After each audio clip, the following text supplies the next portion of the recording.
Hello दोस्तों, welcome back to my channel. आज हम एक्सप्लेन करेंगे ऐसी मूवी जिसके अंदर एक 20 एज का ग्रुप पार्टी करने के लिए एक हवेली में जाता है, लेकिन वहाँ पर एक तूफान आने की वजह से वो हवेली में फंस जाते हैं और वो लोग हवेली के अंदर ही एक गेम खेलने लगते हैं। लेकिन उस गेम के दौरान उनके एक दोस्त का मर्डर हो जाता है और उन्हें लगता है ये मर्डर इनमें से ही किसी ने किया है, लेकिन हमें मूवी के आखिरी में पता चलेगा उसका मर्डर किसने किया है। तो चलो हम मिलकर जान लेते हैं उसका मर्डर किसने किया है। और आपका टाइम वेस्ट ना करते हुए कहानी शुरू करते हैं।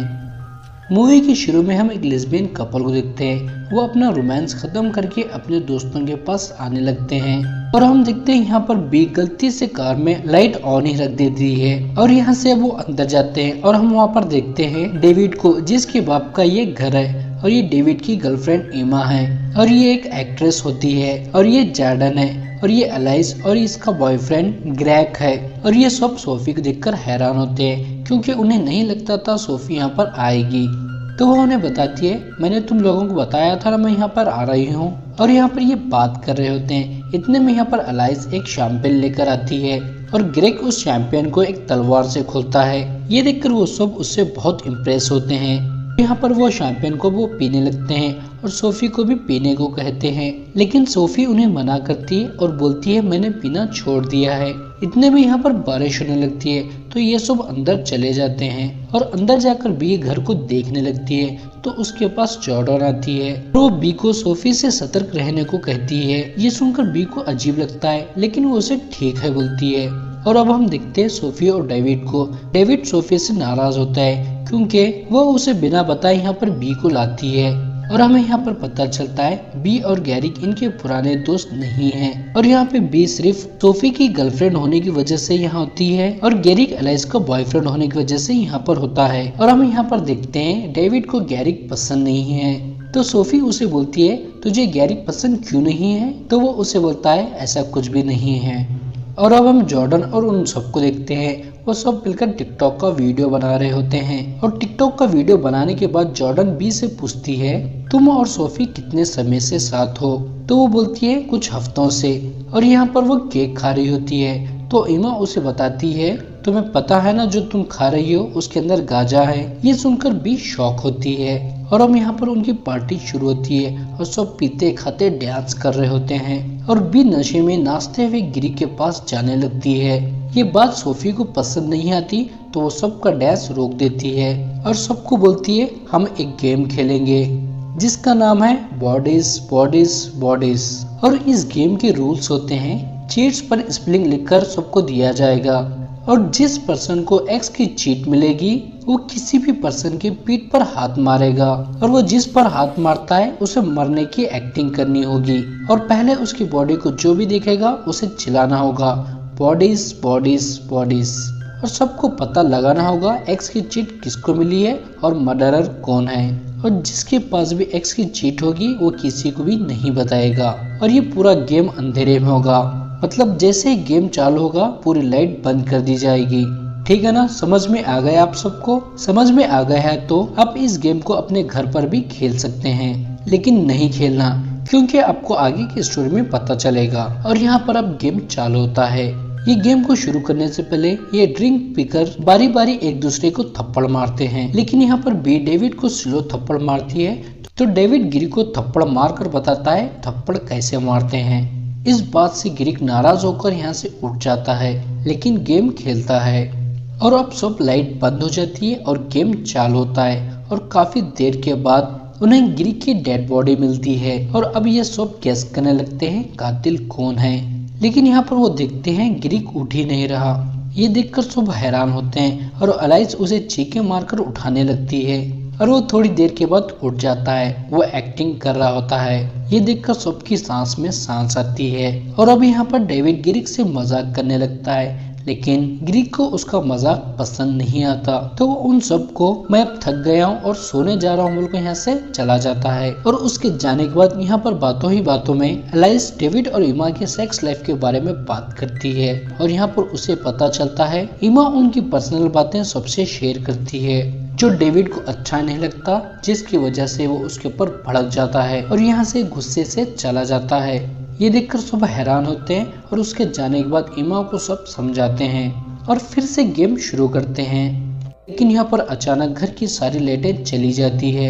ये देखकर उन्हें लगता है डेविड उनके साथ मजाक कर रहा है, तो वो डेविड को आवाज देने लगते हैं, लेकिन डेविड की आवाज उन्हें नहीं आती। तो जॉर्डन यहाँ से घर का जनरेटर चालू करने के लिए जाती है और बी वॉशरूम को जाने लगती है। और जब वो नीचे जाती है तो वो देखती है डेविड का गला किसी ने काट दिया है और वो गिलास पर हाथ मार रहा है। इतने में यहाँ पर सोफी आती है, वो देखकर हैरान होती है और भागकर उसके पास जाती है। और यहाँ पर डेविड का खून बहुत बह रहा होता है, तो जॉर्डन एम्बुलेंस को कॉल करती है, लेकिन वो देखते हैं उन सब के फोन का नेटवर्क नहीं आ रहा। तो वो सोफी की गाड़ी लेने जाते हैं, लेकिन गाड़ी के अंदर लाइट चालू रहने की वजह से गाड़ी की बैटरी डाउन हो जाती है, जिससे गाड़ी चालू नहीं होती। तो यहाँ से वो घर वापस आते हैं और वो देखते हैं डेविड मर गया है।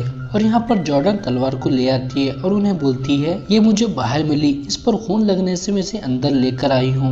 वो लोग तलवार को देखकर शॉक हो जाते हैं। और यहाँ पर अलाइस सोफी से पूछती है क्या बिना इलेक्ट्रिसिटी के घर का सिक्योरिटी सिस्टम काम करेगा? तो वो बोलती है हाँ करेगा। ये सुनकर वो बोलती है ऐसा है तो मर्डर मैक्स ने किया होगा। दरअसल मैक्स भी इनका और एक फ्रेंड होता है और कल मैक्स और डेविड की भी लड़ाई हुई होती है।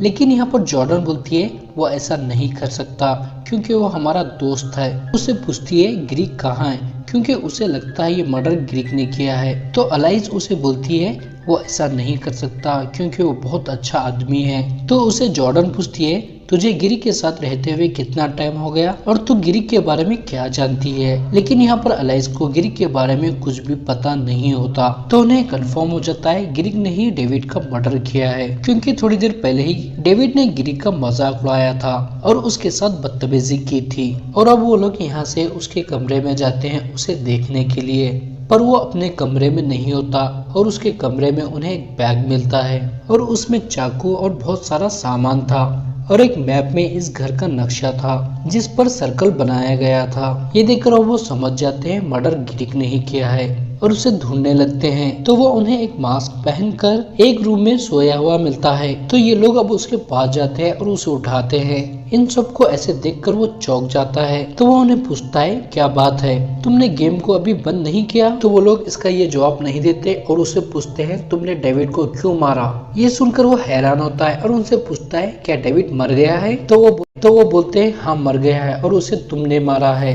तो वो बोलता है मैंने नहीं मारा, लेकिन उसकी बात पर कोई भी यकीन नहीं करता। ये देखकर गिरिक उनके हाथ में से एक चाकू ले लेता है और सबको समझाने लगता है और सबको हथियार नीचे रखने को कहता है। तो वो बोलते हैं तुम्हें भी अपना हथियार नीचे रखना होगा। तो वो उनकी बात मान जाता है और सब अपने अपने हथियार को नीचे रख देते हैं। लेकिन जैसे ही वो अपना हथियार नीचे रखता है तो सब उस पर अटैक करने लगते हैं अपने हाथों से ही। ये देखकर वो उन सबको नीचे फेंक देता है और फिर से चाकू ले लेता है और उन्हें समझाने लगता है। इतने में पीछे से बी आती है और उसके सर पर डंबल से मारती है। वो एक बार में नहीं मरता तो दूसरी बार मारकर उसे पूरी तरह से खत्म कर देती है।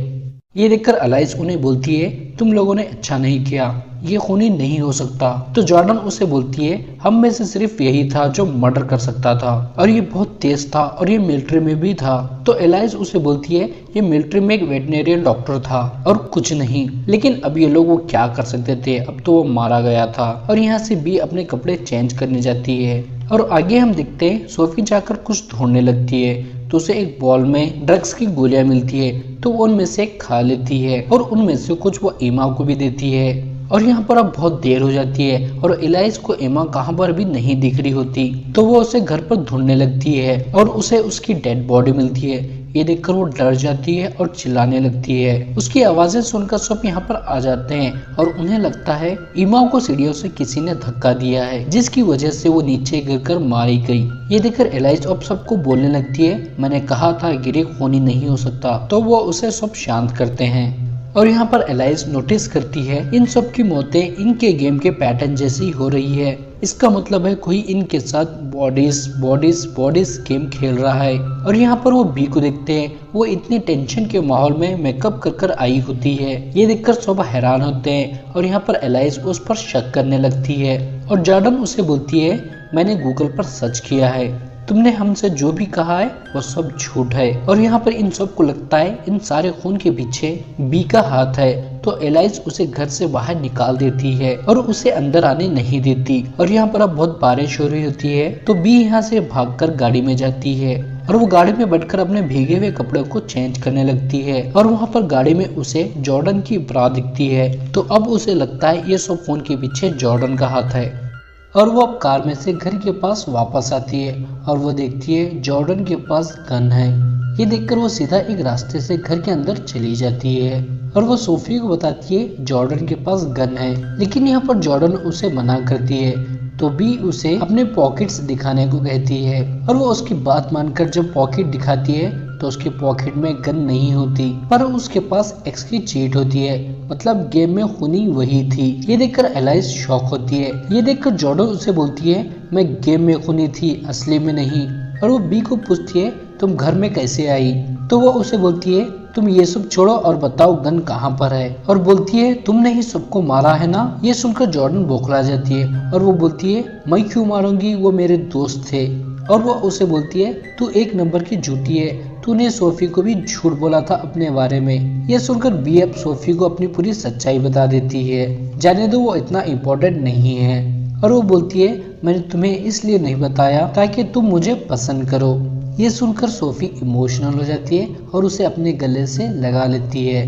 ये सुनकर जॉर्डन पक जाती है और वो सीधा जाकर गल लेती है और सब पर तान देती है।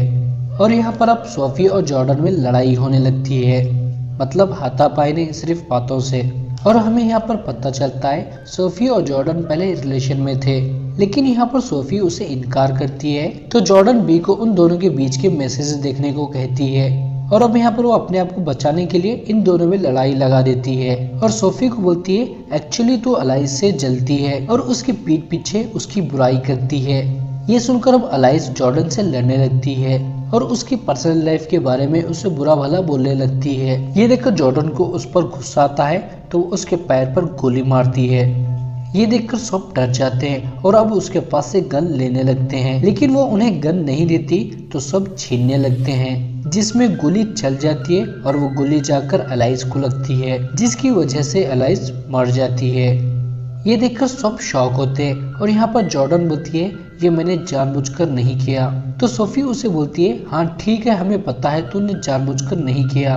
ये बोलकर उसके पास जाने लगती है गन लेने के लिए। ये देखकर जॉर्डन उसे अपने पास आने से मना करती है और ऊपर जाने लगती है, लेकिन बी पीछे से आकर उसे पकड़ लेती है और अब बी और सोफी मिलकर उससे गन छीनने लगते हैं। और इस दौरान गलती से जॉर्डन नीचे गिर जाती है और नीचे शराब के बहुत सारे बॉटल्स होते हैं तो वो उसे चुप जाते हैं। इसका मतलब है जॉर्डन अब नहीं बच पाएगी और वो मरते समय भी बी को सोफी और उसके बीच के मैसेज चेक करने को कहती है और उन पर गोलियां चलाने लगती है। वो गोलियों से बचने के लिए एक जगह पर जाकर बैठ जाते हैं और वहाँ पर बी सोफी से पूछती है क्या तुमने ईमा को मारा है? तो वो बोलती है नहीं। और वो उससे पूछती है क्या तुमने डेविड को मारा है? तो वो भी बोलती है नहीं और उसे बोलती है अगर तुमने ईमा को मारा है तो कोई बात नहीं है। तो वो बोलती है सच्ची में मैंने उसे नहीं मारा। और यहाँ पर बी उसे एक बात सच सच बताने को कहती है क्या वो और जॉर्डन रिलेशनशिप में थे? तो वो बोलती है नहीं, कभी नहीं, मैं सिर्फ तुमसे प्यार करती हूँ। ये सुनकर वो उसे बोलती है मुझे तुमसे डर लग रहा है और यहाँ से भाग जाती है और एक जगह जाकर छुप जाती है। तो सोफी उसे आवाज देने लगती है तो भी वो बाहर नहीं आती और अब यहाँ पर सुबह हो जाती है तो बी बाहर आ जाती है और उसके पीछे सोफी भी आ जाती है और वो उसके गले लग जाती है और वो उसे बोलती है मैंने ईमा को एक ड्रग्स की गोली दी थी, शायद वो उसे खाकर नशे में सीढ़ियों से फिसल गई होगी। ये सुनकर वो उसे शांत करती है और वो अब उसे गन पॉइंट पर लेती है और उसका फोन देने को कहती है। उसे जॉर्डन और सोफी के मैसेजेस देखने थे। ये देखकर सोफी उसका फोन कीचड़ में फेंक देती है तो बी उसे लेने जाती है तो वो उसे रोकने लगती है। तो अब इन दोनों में लड़झड़ हो जाती है, लेकिन बी को आखिरी में फोन मिल जाता है, मगर वो फोन सोफी का नहीं बल्कि डेविड का होता है। तो बी उसे खोलने लगती है पर उस पर लॉक होता है तो वो नहीं खुलता। तो बी डेविड के पास जाकर उसकी आंखों को स्कैन कर उसका लॉक खोल देती है और वो देखते हैं डेविड टिकटॉक वीडियो बना रहा होता है और वो इस वीडियो में गिरी की तरह तलवार से शैंपेन की बोतल का ढक्कन खोलने लगता है, जिससे उसका ढक्कन तो नहीं खुलता मगर उसकी गर्दन खुल जाती है। मतलब वो तलवार बॉटल से स्लिप होकर उसके गले को लग जाती है, जिससे उसका गला कट जाता है। मतलब एक टिकटॉक वीडियो इन सब की मौत का कारण बना। OMG।